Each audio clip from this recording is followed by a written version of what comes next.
হাসরের মাঠে দেখবা বান্দা, আগুনের ঢেউ দেখবা, আগুনের উথাল পাতাল দেখবা, আগুনের বিকট গর্জন শুনবা, জাহান্নামের তীব্র চিৎকার শুনবা, তীব্র চিৎকার শুনবা।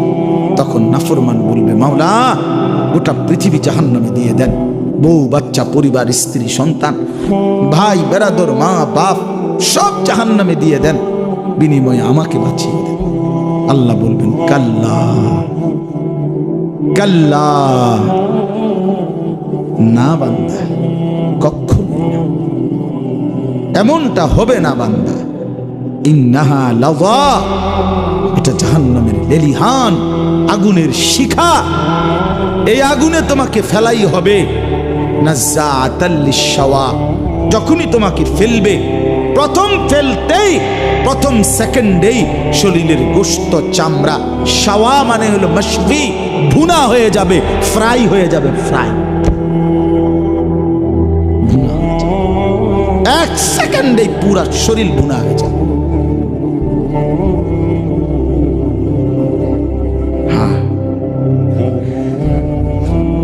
এই জন্য আমরা দিবানিশি চিৎকার করি, নিজেরে আল্লাহর নাফরমানি করি, চালাক মনে করি। এত চালাক ভাইবেন না, এত চালাক ভাইবেন না। দুনিয়া ছেড়েই দিতে হবে। 14 গোষ্ঠী দুনিয়া ছেড়ে দিছে, আপনি ছাড়বেন না কেন? পূর্বপুরুষরা কোথায়? আমাদের চাইতে তারা শক্তিশালী ছিল। আগে মানুষ আমাদের চাইতে শক্তিশালী ছিল, ক্ষমতাধর ছিল। আলম তারা কাইফা ফাআলা রাব্বুকা বিআদ ইরাম যাতিল ইমাদ আল্লাতী লাম ইউখলাক মিসলুহা ফিল বিনাদ। আল্লাহ বলেন, আদ জাতি ছিল এই পৃথিবীতে যারা এত শক্তিধর ছিল, এত লম্বা ছিল, এত মজবুত ঘর বানাইতো। আল্লাহ বলেন, এমন জাতি, এমন ঘর, এমন বসতি আমি আল্লাহ এই পৃথিবীতে আর বানাই, আর বানাই। 40 হাত লম্বা ছিল এক একটা মানুষ। 300 বছর পর্যন্ত সাবালক থাকতো, 300 বছর পরে তারা বালেগ হইত। 40 হাত, 40 হাতে প্যান্ডেলটার সমান না? খবর আছে নি মিয়া? প্যান্ডেল দুইটার সমান, 40 হাত লম্বা। তো এই 40 হাত লম্বা মানুষ যারা, হুদ আলাইহিস সালাম যখন তাদেরকে বলছে, তোমাদের এই মূর্তি শিরিক কুফরি যদি ছেড়ে না দাও তো আল্লাহর আযাব আসবে, তোমাদেরকে আল্লাহ আযাব দিবে। তারা অবাক হইয়া কয়, আইয়ুনা আশাদ্দু মিন্না কুওয়া। এই কি কইলা? এই বেটা কিতা কইলা? আমগরে আযাব দিব মানে আমাদের চাইতে শক্তিধর কেউ আছে নাকি কোথাও? এই ডাকো ডাকো বেটা, একটা কথা কইলা আমগরে শাস্তি দিব, আমগরে আযাব। আযাব দিব কেডা? তো আমরা শৈল দেখো না, বুঝেন না? এইভাবে মানে তারা অবাক, রীতিমতো স্ট্রেঞ্জ, যে কই কি আমগরে বলে আযাব দিব। আমগরে আযাব দিব কই থেকে? আমগরে শাস্তি দিবে কি? আমাদের চাইতে শক্তিধর কে আছে? আল্লাহ তাআলা বলেন, আমি যেদিন ঝড়ো বাতাস ছাড়লাম, তো এক ঝড়ো বাতাসে এই মানুষগুলো 40 হাত লম্বা, এগুলো এক টানা ওই জাতির উপরে 7 রাত 8 দিন, 7 লায়ালিন ওয়া 8 আইয়াম, 7 রাত 8 দিন টানা আল্লাহ তাআলা ঝড়ো বাতাস দিয়া পুরা জাতি এভাবে ধ্বংস করে দিছে, কান্নাহুম আজাজু নাখলিন খাবিয়া, যেন লম্বা লম্বা উঁচা উঁচা খেজুর গাছ ভাঙ্গা ভাঙ্গা পড়ছে ঘূর্ণিঝড়ের মধ্যে। এইভাবে সব মানুষ পড়েছে। কোরআন শরীফের আয়াত, কোরআন শরীফের আয়াত, সূরা আল হাক, ফাতারাল কওমা ফিহা সারআ। এই জন্য বাপ, আপনি কোরআন পড়ে দেখেন, তরজমা পড়েন, আল্লাহর কোরআন ছুঁয়ে দেখেন। আপনার সূরা হুদ, কোরআন শরীফের একটা সূরা আছে, এই সূরার মধ্যে আল্লাহ তাআলা 6টি অবাধ্য জাতি আল্লাহর জমিনে যারা আল্লাহর নাফরমানি করেছিল তাদের চূড়ান্ত পরিণতি কি শাস্তি হয়েছে আল্লাহ একটা একটা করে বাই সিরিয়াল সূরা হুদ একটা সূরা বর্ণনা করছেন। আল্লাহ তাআলা নবীজির কাছে লূত আলাইহিস সালামের কওমের কি হয়েছে হুদ আলাইসাল্লামের কওমের কি হইছে, সালেহ আলাইসাল্লামের কওমের কি হইছে, শুআইব আলাইসাল্লামের কওমের কি হইছে। এইভাবে ধারাবাহিক আল্লাহ তাআলা 6টি অবাধ্য জাতির নাফরমানির শাস্তি, যাদেরকে আল্লাহ ধ্বংস করে দিছে, এই বর্ণনা দিয়া এই সূরাটা নাজিল হইছে নবীজির উপরে। তাফসীরের মধ্যে আছে এর কিছুদিন পর নবী সাল্লাল্লাহু আলাইহি সাল্লামের প্রথম এই চুল পাকা শুরু হয়েছে, চুল দাড়ি একটা বা দুইটা সাদা হয়েছে। তো হযরত আবু বকর সিদ্দিক রাদিয়াল্লাহু তাআলা আনহু তিনি তখন এই প্রথম নবীজির চুল দাড়ি একটা বা দুইটা সাদা হয়ে গেছে, এটা দেখে নবীজিকে বললেন, কাদ শাইয়াবতা ইয়া রাসূলুল্লাহ, হে আল্লাহর নবী, আপনি দেখি বুড়ো হয়ে যাচ্ছেন, আপনার তো চুল দাড়ি সাদা শুরু হয়ে গেছে। তখন নবীজি বলছে, আবু বকর শোনো, শাইয়াবাতনি হুদ, সূরা হুদের আযাবের ঘটনা আমি মুহাম্মদকে বুড়া বানাই দিয়েছি।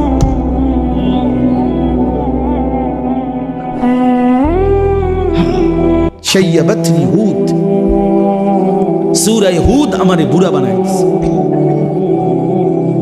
সূরা হুদের আযাবের এই ভয়ানক ঘটনা শুনে আমার কলিজায় কাঁপ শুরু হয়ে গেছে। হায়, আমার উম্মত যদি এই নাফরমানিগুলো করে, তাদের উপরে যদি আযাব আসে, তাদের উপরে যদি আযাব আসে।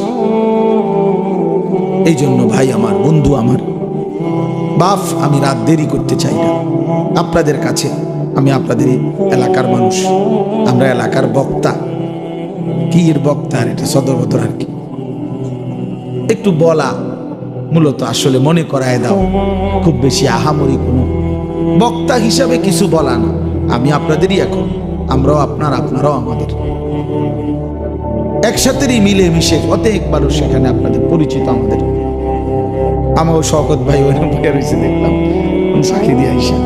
তো এই সব আমরা একসাথে মানুষ, এই বাজার, এই ক্যান্টনমেন্ট, এই সাবের বাজার, আমরা একসাথেই চলাফেরা করা মানুষ। আমরা ওলামায়ে কেরাম, এখানে আমরা সব একসাথেই চলাফেরা করা মানুষ। আপনাদের কাছে আমরা অনুরোধ করছি, সবাই মিলে আখিরাতের ফিকির করেন, আখিরাতের ফিকির করেন বাপ, আখিরাতের ফিকির করেন। জীবন আখিরাতকে বলে বাপ, এটা বুঝতে চেষ্টা করেন। হায়াত মূলত আখিরাত, এই দুনিয়া এটা মূলত কোনো জীবন না, এটা কোনো হায়াতে না। আল্লাহ এটাকে হায়াত বলে নাই মিয়া, আল্লাহ বলছেন লাহবুন ওয়া লাইব। আল্লাহ বলছেন এটা শুধুই তামাশা, শুধুই খেলাধুলা, এটা ঘটি বাটি।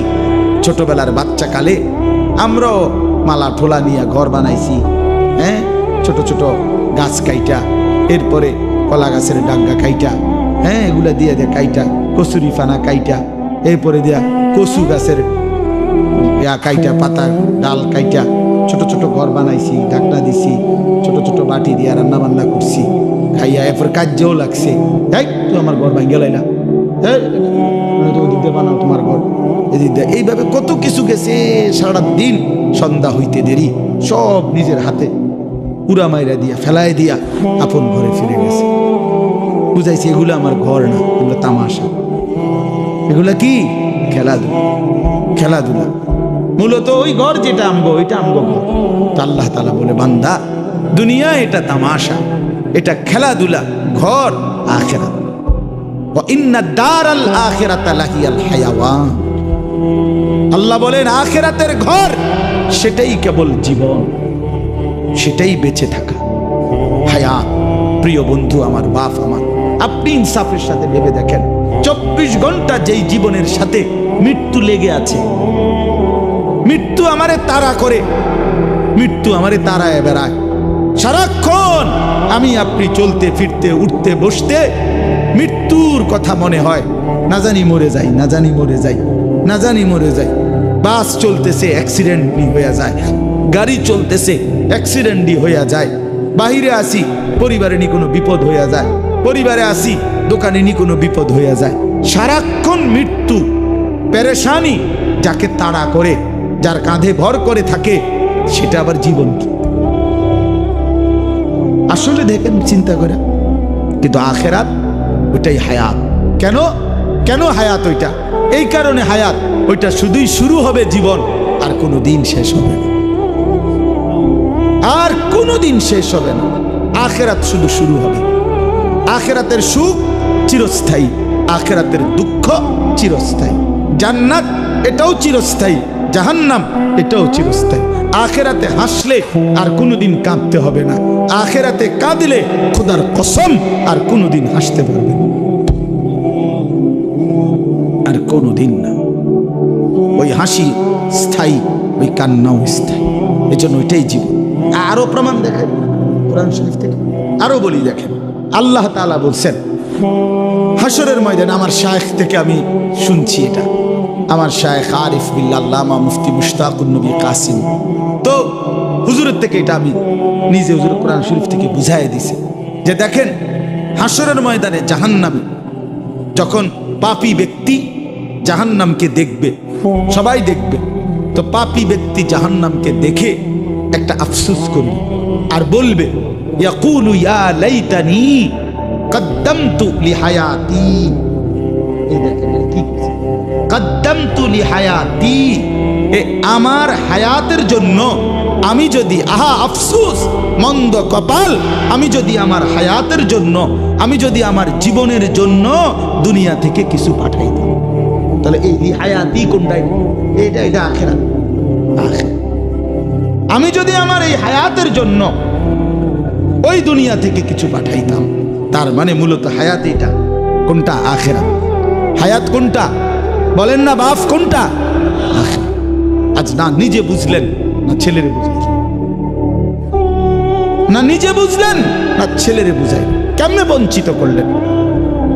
মাও বেপর্দা, মেয়েও বেপর্দা, বাবাও বিড়ি সিগারেট খান, ছেলেও মদ জুয়ায় আসক্ত, তো না নিজে ফিরলেন না সন্তানকে ফিরাইলেন।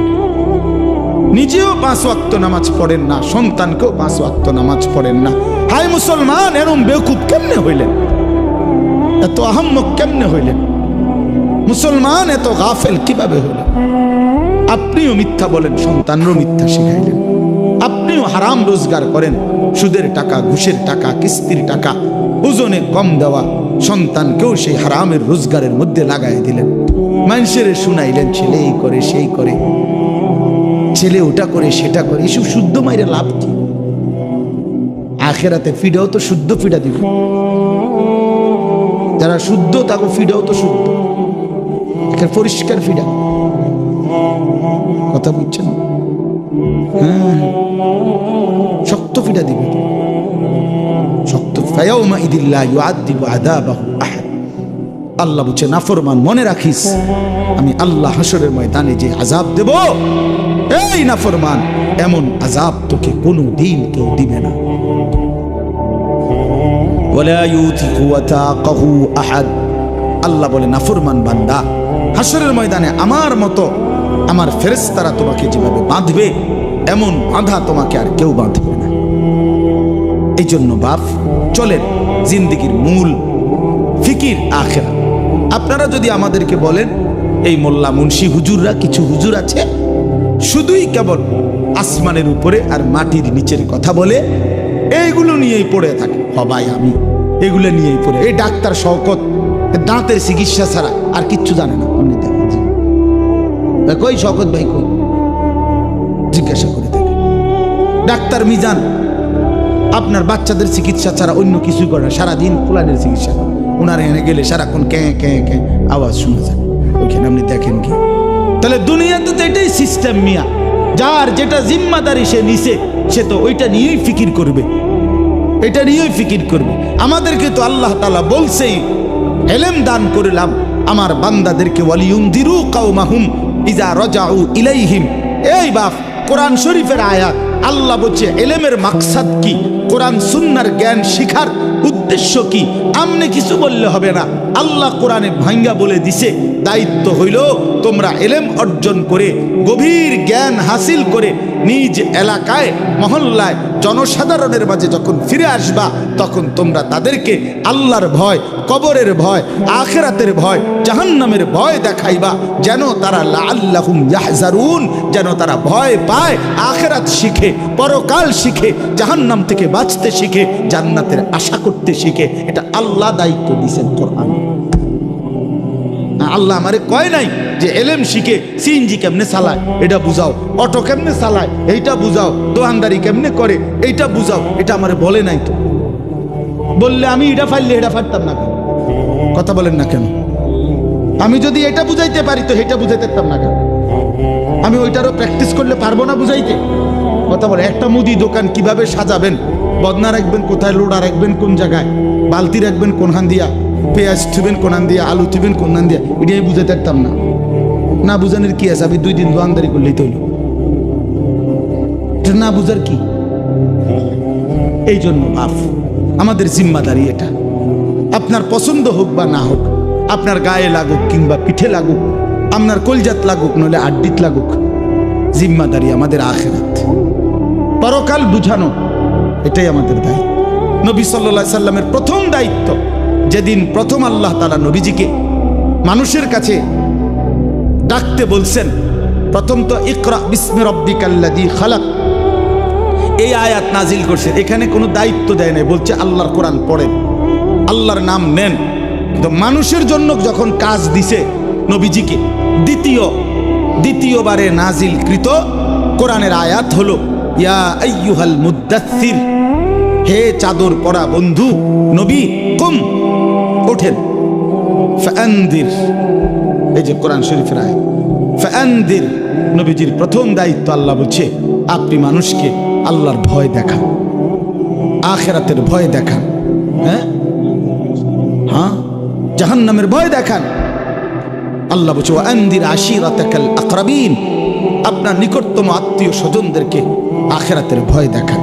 লিতুনদিরা উম্মাল কুরা ওয়া মান হাওলাহা, পুরা মক্কাবাসী তার আশপাশের মানুষকে আপনি আখিরাতের ভয় দেখান, ভয় দেখান। তাহলে নবীর যে জিম্মাদারি, নবীর ওয়ারিস উলামায়ে কেরামের সেই জিম্মাদারি। আপনি রাসূলুল্লাহ সাল্লাল্লাহু আলাইহি সাল্লামের জিন্দেগি স্টাডি করেন, তার জিম্মাদারি কি ছিল, তার দায়িত্ব কি ছিল। আপনার আখিরাতের কথা বললে, পরকালের কথা বললে আপনারা আমাদেরকে বলেন আমরা সংকীর্ণ। না, আপনি উদার, আপনি বেড়াও চান, বেড়িও চান, নাচও দেখেন, গানও দেখেন, হ্যাঁ আপনি নাটকও দেখেন, সিনেমাও দেখেন, আপনি খুব উদার, আমরা সংকীর্ণ। আল্লাহ যেন আরো সংকীর্ণ বানায় দেন। আপনি দোয়া করে দেন আমার লেগে, যেন আমার জন্য দুনিয়া আমি যেন নাফরমানি থেকে বাঁচতে পারি, আল্লাহর আখিরাত প্রশস্ত জান্নাত যেন পাইতে পারি, প্রশস্ত জায়গা সেখানে। দুনিয়া ছোটই, দুনিয়া কোনো রকম হইলেই চলে, ऐसे रहे या वैसे रहे, वहां देखना फिर कैसे रहे। সেখানে দেখার বিষয়, আখিরাত মূল বিষয়, আখিরাত মূল বিষয়। আবারও বলছি, আমার জন্য আপনার জন্য আখিরাত মূল বিষয়। আজ আমরা মুসলমান, আজ আমরা স্ত্রী সন্তান ছেলে মেয়ের জীবনে, নিজের জীবনে বেমালুম আখিরাত ভুলে গেছি, আখিরাত ভুলে গেছি।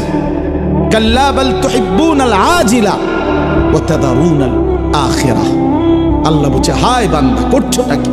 তোমরা কেবল নগদ দুনিয়াটাকেই ভালোবেসে ফেলছো, অথচ আখিরাতকে ছেড়েই দিয়েছো, ছেড়েই দিয়েছো। বাল তুসিরুনাল হায়াতাদ দুনিয়া ওয়াল আখিরাতু খায়রুম ওয়া আবকা।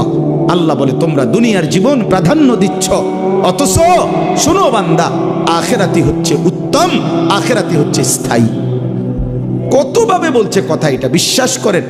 কোরআন শরীফের 3 ভাগের 2 ভাগ, 2/3 আয়াত আখিরাত, পরকাল। এ কবর, হাসর, মিজান, ফুলসিরাত, জান্নাত, জাহান্নাম, আখিরাত, কিয়ামত, ইসরাফিলের ফুঁ, পৃথিবীর ধ্বংস হবে, এ কথাই বারবার বারবার কোরআন। ইযা সামাউন ফাতারাত, ইযা সামাউন শাক্কাত, ইযা শামসু কুফিরাত, লা উকসিমু বিয়াউমিল কিয়ামা, ইযা ওয়াকাআতিল ওয়াকিআ। আল্লাহ তাআলা বলেছে ফাইদা বারিকাল বাসার, ইন্না জালজালাতাস সাআতি শাইউন আযীম, আম্মা ইয়াতাসাআলুন, হাল আতাকা হাদিসুল গাশিয়া, আল হাক্কাতু মাল হাক্কা, আল কারিআতু মাল কারিআ, ইযা জুলজিলাতিল আরদু জিলজালাহা, আলহাকুমুত তাকাসুর হাত্তা যুরতুমুল মাকাবির। সব এক কথা, সব কি? তো মালিক এতবার বললেন কেন? আল্লাহ এতবার বললেন কেন? ঘুরে ঘুরে বলছে বারবার বারবার বারবার বারবার বারবার, পৃথিবী রাখবো না বাদ। কাল্লা ইদা দুঃখাতিল আরদু দাক্কান দাক্কা, ইদা রাজ্জাতিল আরদু রাজ্জান রাজ্জা, অবুসাতিল জিবালু বাসসা, ইয়াউমা ইয়াকুনুন নাসু কাল ফারাশিল মাবসুস ওয়া তাকুনুল জিবালু কাল ইহনিল মানফুশ। এভাবে বারবার সব ভাঙা ফেলবো বান্দা, চুর চুর করে ফেলবো, আসমান ভেঙে যাবে, জমিন রেজা রেজা হবে, পাহাড় তুলার মতো উঠতে থাকবে, সাগর নদীর পানি সব শুকায় যাবে, গোটা কায়নাত দারহাম বারহাম তসনস করে ফেলবো, তসনস করে ফেলবো। তুমিও থাকবা না, দুনিয়াও থাকবে না, কিত্তা হুদা দৌড়াও, কি ফায়দা, কি ফায়দা। এই জন্য নওজোয়ান ভাই, ফিরে আসো আল্লাহর দিকে। নারীর ওই চেহারাতে সুখ নাই, মোবাইলের ওই নর্তকীতে সুখ নাই, উলঙ্গ ওই ছবিতে সুখ নেই, জিনা ব্যভিচারের দৃশ্যের মধ্যে সুখ নেই, পরের নারী দেখে তৃপ্তি হয় না। হালাল স্ত্রীর জন্য অপেক্ষা করো, সুখ মিলবে, তৃপ্তি মিলবে, সুকুন মিলবে, ভালোবাসা মিলবে, রহমত মিলবে, মায়া মিলবে। আল্লাহর ওয়াদা। আল্লাহ বলেন, আমি যাকে হালাল স্ত্রী হিসেবে তোমাকে দেব, তার কাছ থেকে তুমি তিনটা জিনিস পাইবা। 1 নাম্বার সুকুন, হৃদয়ের প্রশান্তি। 2 নাম্বার মাওয়াদ্দাতান, ভালোবাসা। 3 নাম্বার রাহমাতান, দয়া মায়া। দয়া মায়া, সে তোমার দিল শান্ত করবে, সে তোমাকে ভালোবাসা দিবে, সে তোমাকে দয়া মায়া, সুখের সময় মায়া করবে, দুঃখ পেরেশানি মুসিবতে অ্যাক্সিডেন্টে দুর্ঘটনায় দয়া মায়া করবে। এই জন্য বাপ, আমরা এটা ফিকির করা উচিত। আমাদের নওজোয়ানদেরকে ফেরান, আপনাদের ছেলেদের প্রতি নজর দেন, আপনাদের মেয়েদের প্রতি নজর দেন। ছেলেটা সারাদিনে নামাজ পড়ে না, আপনি কেমনে মেনে নিচ্ছেন? কীর্তেন বিল্ডিং করতে, আরে ইট বালু ভাঙা ফেলেন, এগুলো কোন নাফরমানের জন্য এই ঘর বানাচ্ছে? একটার পর একটা বিল্ডিং ছাদ দিতেছেন, একটার পর একটা ঘর ফার্নিচার। আরে কারে দেখেন? মানুষে দেখে লাভ কি? মানুষে কতক্ষণ দেখে এগুলো? কার বিল্ডিং কে ছায়া তায়া সারাদিন? কার সোফা কে দেখে? কার ডিজাইন কে দেখে? সেদিন এক বাসায় গেছি, আপনার বেটার চেয়ার, ডাইনিং টেবিলের এটা হেইতে সহ আমি সহ দুইজনে দৈরে লাইট তারা। এটা কিটা কিনছ? এটা এত মোড়া, বিশ্বাস করে এত বড় চেয়ার, এক একটা ইডি লাইট তারা নাই। মানে হে, আমরা দুইজনে দৈরে ওইটারে ফিট চাইতারি না যে বসার জন্য, তো এইটা তুইও লাইট তারস না, আমিও লাইট তারি না, তো এটা বইব কেডা?